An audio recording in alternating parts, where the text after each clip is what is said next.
안녕하세요. 미리네 라이브 상무모입니다. 토트넘의 이적 시장 이제부터 시작입니다.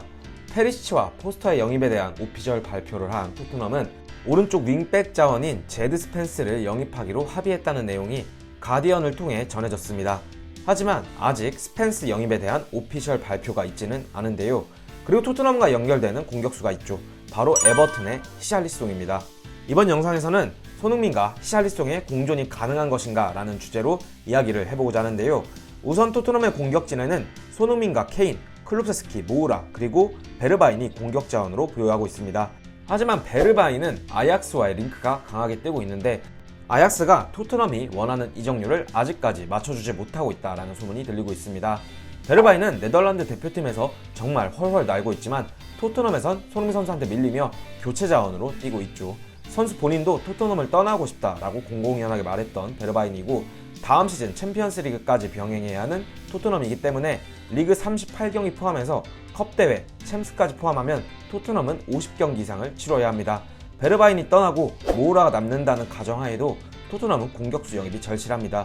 다음 시즌에도 손흥민과 케인, 클룹세스키가 선발진을 이끈다는 가정을 하더라도 이 세 선수가 모든 경기를 선발 풀타임으로 출전하긴 체력적으로 한계가 있을 것입니다. 그리고 손흥민과 케인의 나이도 이제 아주 젊은 나이는 아니기 때문에 로테이션이 분명히 필요할 텐데요. 히샬리송을 얻기 위해 토트넘이 에버튼에 지불해야 하는 이적료는 약 5천만 파운드 이상으로 알려져 있습니다. 백업 공격수 영입을 위해 투자해야 하는 돈이 5천만 파운드 이상이다? 가격적인 측면에서 결코 만만치 않은 금액입니다. 여태까지 토트넘이 대부분 영입했던 선수들은 2천만에서 3천만 파운드 내에서 이적료를 지불할 수 있었던 선수들을 주로 영입했습니다. 하지만 이번 시즌만큼은 2,400억 원 이상, 1억 5천만 파운드 이상을 투자하겠다라고 선언한 토트넘이죠.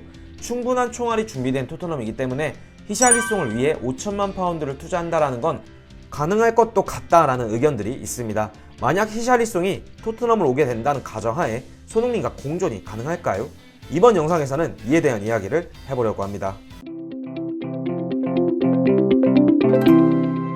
네, 히샬리송이 토트넘으로 오게 된다면 손흥민과 공존이 가능할까요? 아니면 경쟁 구도가 될까요?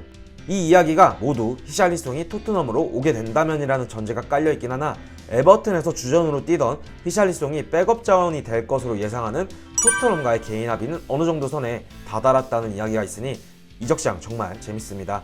그만큼 히샬리송이 챔피언스리그에 나가고 싶다라는 의지가 보인다고 해야 할까요? 근데 5천만 파운드 이상의 히샬리송이 토트넘으로 왔을 때 단순히 백업 자원이다 라고만은 말할 수 없을 것 같습니다. 손흥민과 히샬리송의 공존에 대한 이야기를 조금 해보도록 하겠습니다. 우선 첫 번째, 손흥민과 히샬리송의 플레이 스타일이 조금 다릅니다. 히샬리송이 손흥민과 케인의 백업이라고 말하기보다는 공생의 관계로 거듭날 수 있다라고 보는데요. 히샬리송은 피지컬적으로도 굉장히 뛰어나며 거친 몸싸움도 주저하지 않습니다. 또한 공중볼 경합도 꽤나 잘하죠. 주력도 굉장히 빠른 편이고 체력이나 활동량도 뒷받침되기 때문에 전방 압박도 매우 적극적으로 하는 선수입니다. 반면에 케인은 토트넘에서 9.5번의 롤을 수행하고 있고 손흥민은 라인 브레이킹에 이제는 피니셔로서 진화를 하고 있습니다. 클룹세스키는 그렇게 빠르진 않지만 공간에 대한 탁월한 이해로 키핑 능력이 되는 공격수입니다. 챔피언스리그를 병행해야 하는 토트넘이기 때문에 손흥민과 케인 그리고 클룹세스키는 공격 옵션이 다음 시즌 모든 경기를 풀타임으로 소화할 수는 없습니다. 베르바인이 떠난다는 가정하에 모우라만으로 백업 선수를 운영하긴 뎁스면에서 굉장히 약합니다. 하지만 히샬리송이 가세한다면 토트넘은 손흥민, 케인, 클룹세스키 그리고 히샬리송 주전급 4명을 가용할 수 있고 히샬리송의 장점을 살리는 또 다른 공격 옵션을 운영할 수 있다는 것입니다. 토트넘이 시즌 중후반 중하위권 팀들을 상대로 승점을 쌓지 못했던 경기들이 지난 시즌 있었죠. 선발진이 너무 고정이다 보니 상대편도 토트넘이 어떤 전술을 가지고 경기에 임할지 미리 분석이 다 되어 있는 것입니다. 하지만 선수 교체와 전술적인 변화를 통해 경기 중 상대의 혼란을 야기시킬 수 있는 클래스 있는 선수가 히샬리송이 될 수 있다는 것입니다. 두 번째, 히샬리송은 이미 프리미어리그에서 검증된 자원이라는 것입니다. 손흥민과 케인 대신 히샬리송이 경기에 투입이 된다면 이 두 선수의 체력을 안배할 수 있습니다. 히샬리송은 지난 시즌 에버튼에서 리그 경기 30경기에 출전해 10골에 5개의 도움을 올렸습니다. 손흥민과 케인의 나이가 이제 만 29세, 28세로 적지 않은 나이죠. 히샬리송은 만 24세로 만약 토트넘을 오게 된다면 향후 토트넘의 공격진을 몇 년 동안 이끌 수 있는 재능을 갖고 있습니다. 히샬리송은 유럽으로 오기 전 브라질 리그에서부터 정말 좋은 활약을 보여주며 브라질에서 유럽으로 넘어왔죠. 그리고 유럽 무대로 넘어온 히샬리송은 브라질 리그에서 자신의 기량을 유럽에서도 꾸준히 보여줬고 브라질 대표팀에서도 발탁이 되고 있습니다.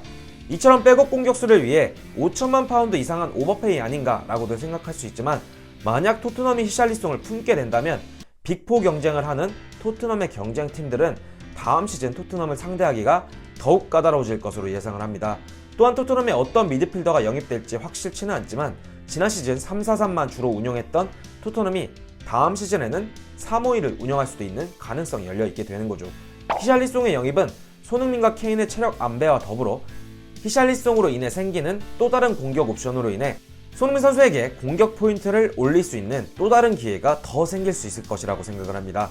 두 선수가 선발 경쟁을 해야 하긴 하겠지만 어찌 보면 챔스 진출로 인해 더 많은 경기를 치러야 하는 토트넘이기 때문에 공생관계가 될 것이라고 보이는 손흥민과 히샬리송입니다.